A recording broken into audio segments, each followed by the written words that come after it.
Welcome to the Determined Mom Show, the only marketing podcast dedicated to guiding mom CEOs into tranquility, wealth, and multiplying those precious moments.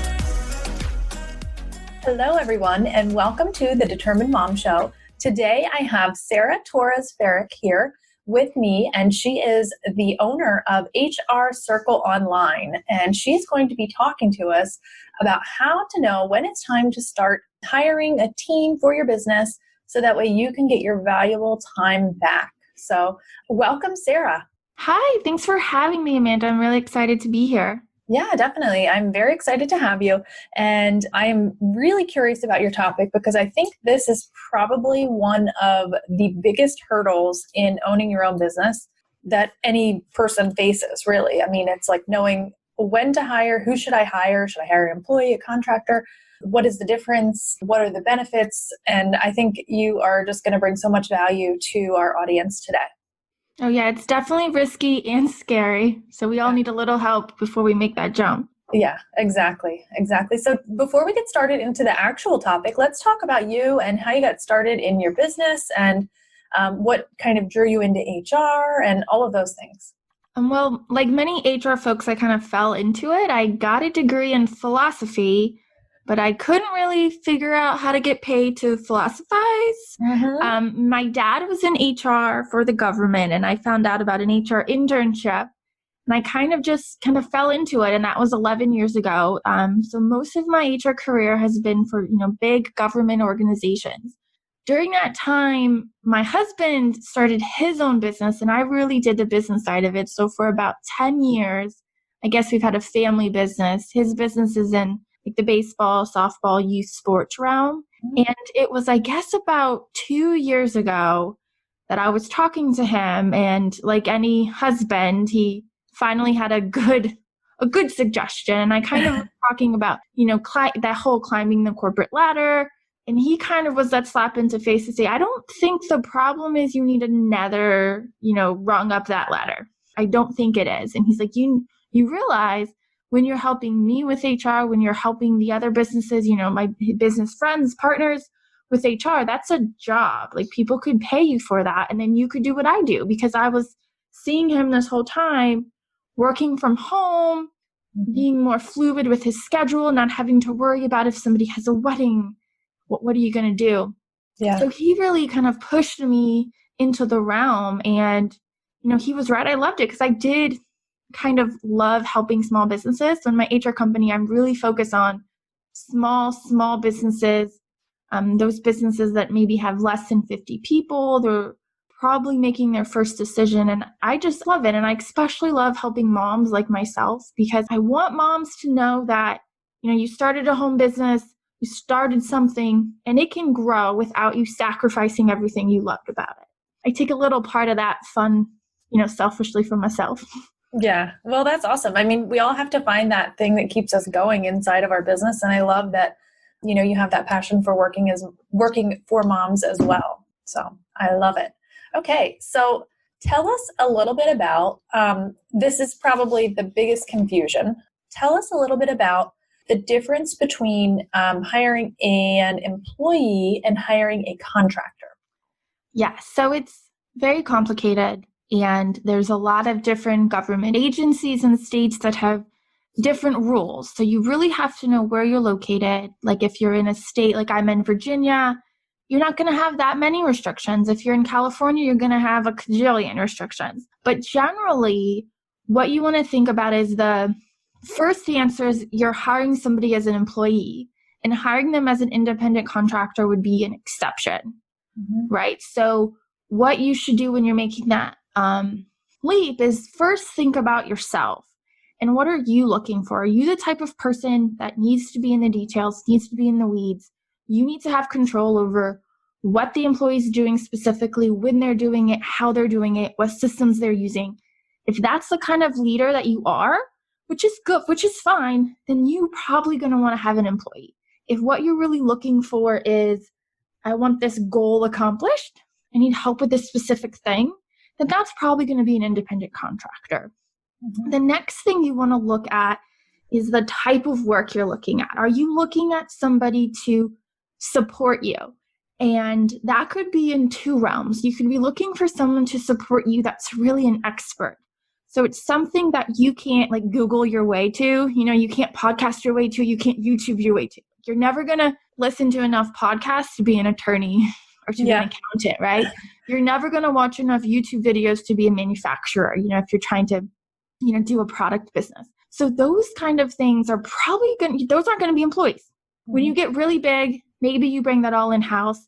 But for most of the time, under most of the standards, you're going to be completely fine, reaching out to those people, adding those people to your team as independent contractors.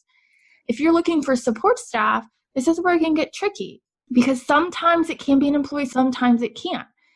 And that's really when you need to look at how in-depth of the business is it going to be. A lot of times when we're looking at like online business managers, that's where it's going to get really difficult. So are you looking at an online business manager to help you continuously for, an indefinite period of time? Are you looking for this person to help you with a specific launch, right? The longer period of time, that's going to lend more to an employee, shorter periods of an independent contractor. There are kind of exceptions that you can use when you look into the standard, but really if we're looking at, support functions that aren't related to your mission, say I'm in HR and I want to hire marketing, I can probably hire somebody to help me with marketing as an independent contractor. A marketing firm looking to hire more marketers to help more clients, they're probably going to have to do that as an employee. Yeah, that makes sense. Yeah, it gets a lot harder when you're in states like California or New Jersey, Connecticut, Mass, because they are even looking at those support roles in more detail. So they want to think about, well, are you that person's only client, right? So I'm going to say I want to hire a VA. Well, if that VA hasn't set up their own business, isn't advertising themselves to other people, doesn't have other clients, and I'm training them on how to be a VA, well, that's probably an employee. But if it's, another mom who has a VA business, they have their own business set up, they have their own, content strategy, marketing, and they have their equipment and their systems, that's probably going to be an independent contractor. That's interesting. I've never thought about those particular qualifications, as things that would qualify the difference, So I'm loving this. I'm absolutely loving it. Yeah. So didn't California recently basically do away with independent contractors? Well, they made it really, really hard. And they did it in stages. So California notoriously is very employee friendly and they really want to protect the employees. So they felt that, so there's always been these things called, classification suits where people could say, I've been wrongfully classified as an independent contractor. And then that company gets in trouble with the IRS. They get in trouble with the Federal Department of Labor in the states because you didn't do things like take out taxes or pay part of their income taxes. You didn't worry about overtime and minimum wage. You didn't give them, they're not protected for unemployment, workers' compensation, all those things. And so for you and me who have our own business, well, that's fine because we have our own business. We're taking on that risk. We're calculating that into, our budget for when we're determining our rates, right? Right. But, California and other states and government bodies, because a lot of people want to follow California, they're looking at that and they're looking at places and saying, you're taking advantage of employees. They're really, walking like a duck, talking like a duck, acting like a duck, and you're just calling them a cow because you want to get around paying that and giving them the protection. Right. So, and they're right. A lot of people were doing those things. Those people weren't really in our spaces. They were in other spaces. Yeah. But it does affect us. And so what California did is they had the ABC test that's in a lot of states that really, on the positive side, it gives us a more concrete kind of framework, but on the negative, it's very strict. And the biggest thing is it said that the person can't be doing work integral to your business. And so you might heard of this as the Uber law that California did. So arguably, the news paints it as they were really attacking Uber. So they were saying Uber drivers are independent contractors, but Uber's business is, is taxis, and these are taxi drivers. So obviously that's the same thing, right? Yeah. And Uber was saying, no, they're not. They're independent contractors, which means I'm not worrying about minimum wage, and different kinds of protections. And in California, businesses have to provide different types of leave depending on other things. So they weren't getting those things. So they made it very clear that if you're an independent contractor and you're doing what the purpose of that business is, then you're not an independent contractor. Yeah. So what they did recently is put this rushed law into place. And this rushed law kind of puts that ABC test on steroids, right? So now going deep in our spaces, say you're a YouTuber. Well, if you have somebody editing your YouTube videos, California is probably going to say they're an employee because that's directly connected to your business. Wow. That's crazy. Yeah, nobody really thinks they meant that. The legislature meant that. That is really the kind of heart of it. Mm-hmm. So there are a lot of exceptions that you can use, especially if you're in California.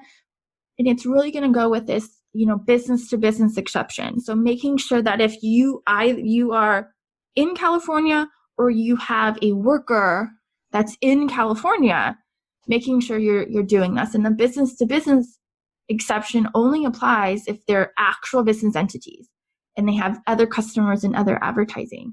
But a lot of businesses just fired their independent contractors in in California. And even now you'll go on and you'll see people trying to hire independent contractors. And it's like, California freelancers need not apply.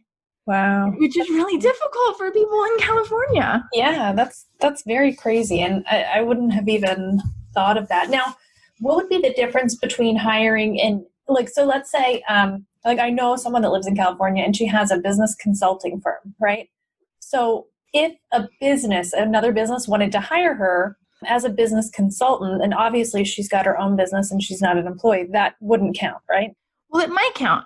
California will still care, and California will care for her client. So she will have to make sure that she is walking that line so that she's not going overboard. So I do HR consulting. And so if I have a client in California, I have to make sure that my HR work is more of the strategic planning advice realm.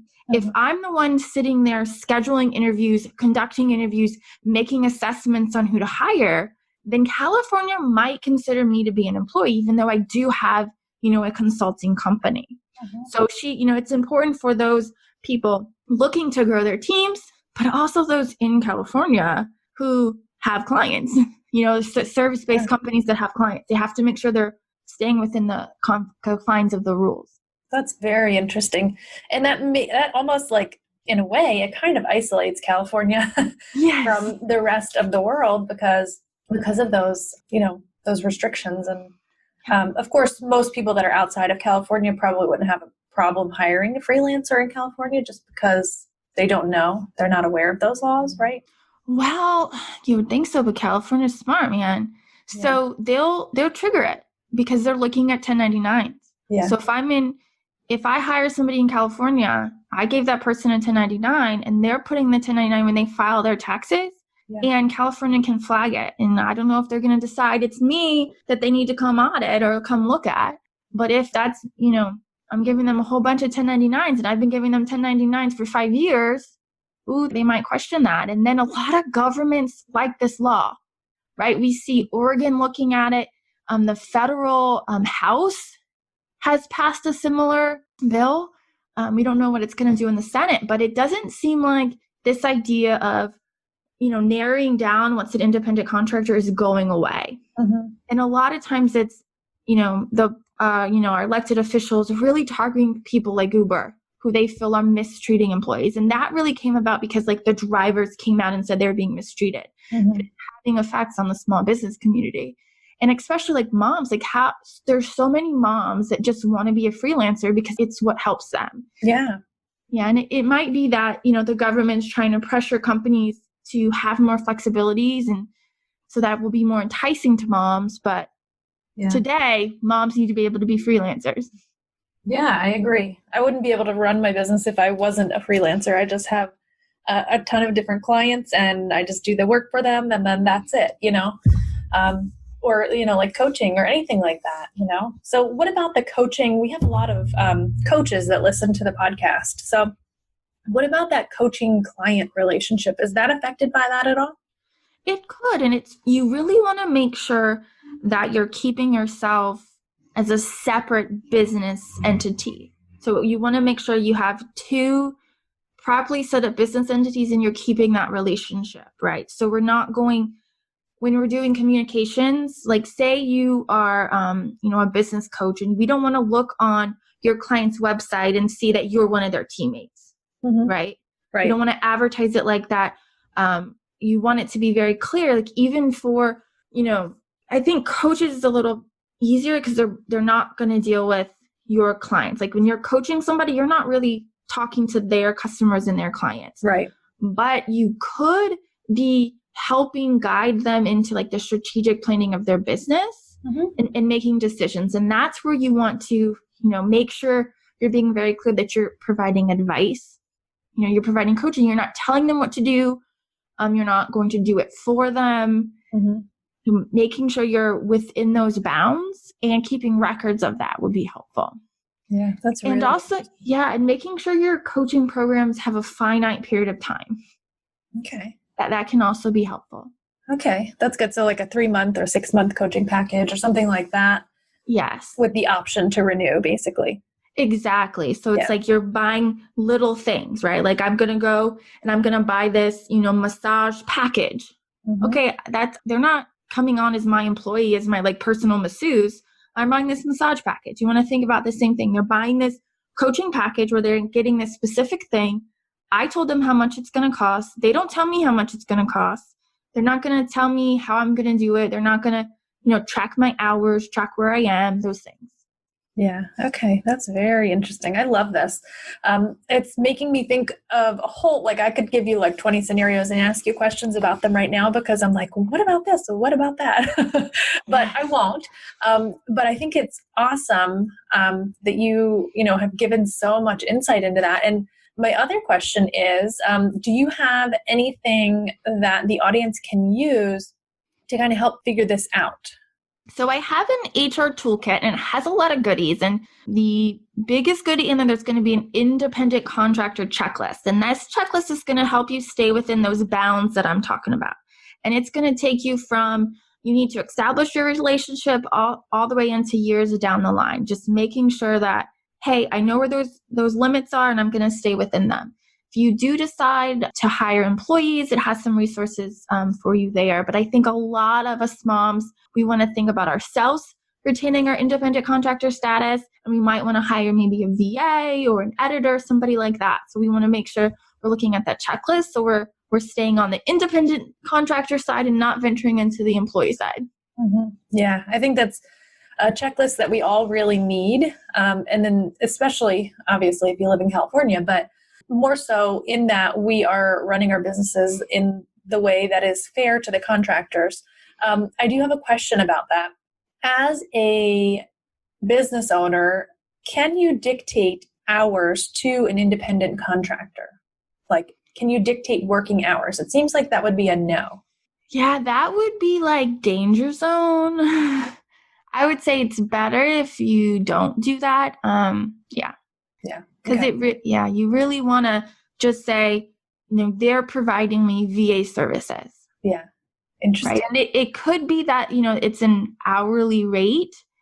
That can be fine as long as you're still having it loose. Like, for example, I have an assistant that helps me with a lot of publicity and outreach, and she's an independent contractor. So we talk about, hey, we think it's going to take you about this many hours, and this is my like monthly package rate. So she, she's really good at, keeping her clients, and she has multiple clients, of course.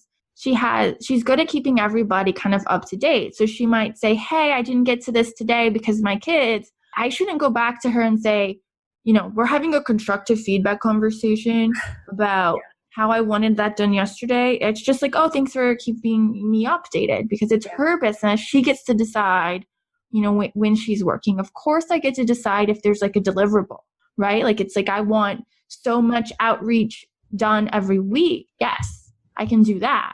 But being upset, trying to say, no, I want you to do it before noon. Like, why are you picking up your kid? Why are you going to the reading program at the school? Yeah, we shouldn't get into that kind of discussion.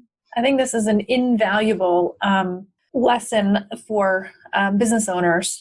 I started my business as a VA, and so being on that VA side, I've had both experiences where someone's like, oh, I don't care when you do it, as long as you get the work done. Those are obviously my favorite clients. But and then also having the person that's like, okay, you have to be available from this time to this time, and you have to, answer the phone, and you have to, like all of those things. And so it's very interesting to see that was probably definitely a violation of, what is it, the statutes or no? Well, there's lots of things. There's an IRS test, there's a Department of Labor test, state test. But yeah, definitely. And that's really more in lines of somebody needing to hire a personal assistant or an executive assistant on staff. Yeah. Right. And a lot of times, and it's going to be hard for, our VA moms because their customers or potential customers might not know the difference and might not know what they need. Mm-hmm. Right. So being able to, in your contracts, in your kind of discovery calls, putting those restraints on, these are my limitations. Yeah. Interesting. So, okay, I know I'm full of questions, but what if, and I worked for a company that was based out of the UK that was like a VA service provider. And then I was an independent contractor for them. So how did those international laws come into play? Right. So there's kind of two things coming. One is the international law. So you're going to have to make sure you're following the United States, the state that you're in, plus the country that the kind of parent company is in. And if there was any kind of government to government agreement about how work would be done. The second thing to think about is those kind of companies are really trying to use that business to business exception, right? So they're trying to say, no, I'm a business and I am. And even in the California law, there's some like referral exceptions. So they're really saying, this is a service, just like you might, they're probably a corporation, which makes it easier for them to get the exception. And you're buying a service from them. Just like if I go to the Geek Squad and have them help me, I'm probably not going to be in trouble. Like that's like my personal company's IT person, because that's Best Buy, Geek Squad. So they're really trying to say, I'm a corporation. This is a giant service that I'm doing, and these are the folks. Where they might get into trouble is if, and that's when you think about Uber again. And this is really going to be for the states that are following California's lead. Like, would California or states that adopt California's rule going to say it's like Uber and that company should count you as an independent contractor or an employee? And that's where that company is going to have to look at the exceptions and try to say, okay, I'm not going to control you, right? So if that company wants to, like some VA companies, they're like, all the VAs come into a building and they're being supervised and they're sitting at a computer and the people are watching them. Like that's how they market it. Those are probably going to have to be employees. Yeah. But if it's somebody like Upwork, where they're like, I'm just connecting people to each other, right, they're going to be a little, safer to keep people as independent contractors. Okay. That's interesting. Okay. I love it. It's hard because there's no easy answer. Like, I wish you could just look in a book and say, if I do A, B, and C, then it's this. No. Yeah. There's a lot of gray area in there, it seems. And it's also probably dependent upon how the contractor sees themselves or the employee sees themselves, and how, the owner of the company sees that person too, right? I mean, exactly. All of that stuff comes into play. Yeah. Because, we're seeing with the California law that they're kind of tagging 1099s and things. So it might be, today, like states bringing it up. But historically, the government has only figured this out because somebody complained. And it's either like a disgruntled employee or like a spouse of an employee who's like mad at their, client or boss complaining. So or all those people that could get mad at you as a business can bring stuff like this up. Interesting. Okay. So this isn't like for the California thing. It's really going to go into effect mainly for 2020, right? Because they just passed that law in 2019. Yeah. So it just started in January. So they always had, for 2019, they had the ABC test, which the big deal with the ABC test is that it can't be the same work. So like if I have an HR company and I'm hiring HR people to, handle my smaller clients, that A/B test would say that's an employee. Yeah. What didn't go into effect until this January was where they kind of put it on steroids. And that's like the stuff that it seems like they kind of rushed the legislation and they didn't think about all the consequences. So that's when you're looking at, hey, is my YouTube editor an employee? Because I'm mainly a YouTuber. So those kind of things you're going to worry about in like next year's taxes. Yeah. But for this year's tax list, it's just a straight ABC test.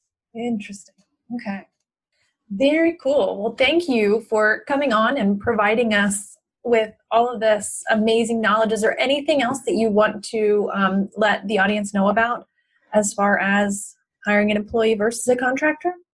Not about that. I just always want to get on my soapbox and say that I think we should always hire for growth, right? So don't look at other people and say, everybody has a VA but me, or everybody has an OBM but me. Hire for growth. And a lot of times as moms, we might be thinking we need to hire because we need more time back or we need more sanity back. Mm-hmm. But it's hard to jump into hiring and it's hard to jump out of it. So I would say look at things like, can I improve my systems? Can I take a deep dive into my priorities and take things off the plate completely? Can I look at delegating my personal life? So look at those things before you look at delegating in your business. And only delegate if it's going to move you closer to a specific business goal. Ooh, that's really good. That's a huge gem there. I love it. That's invaluable information.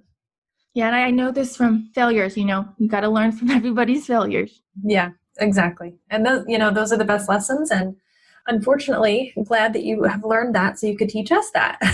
Yeah. I love it. So let me ask you one last question. What is your favorite thing about being able to, now you're home with your husband working, what is your favorite thing about it? It's just the flexibility. I get to wake my kids up. I get to, like today, my daughter is sick. I don't have to worry about, canceling talking to you because I have to be home with her. I can make it work. He's watching her right now. I'm going to take her to the doctor when we're done with this. We can make it work. We were able to go to, his brother's wedding where we took a week away, still got work done.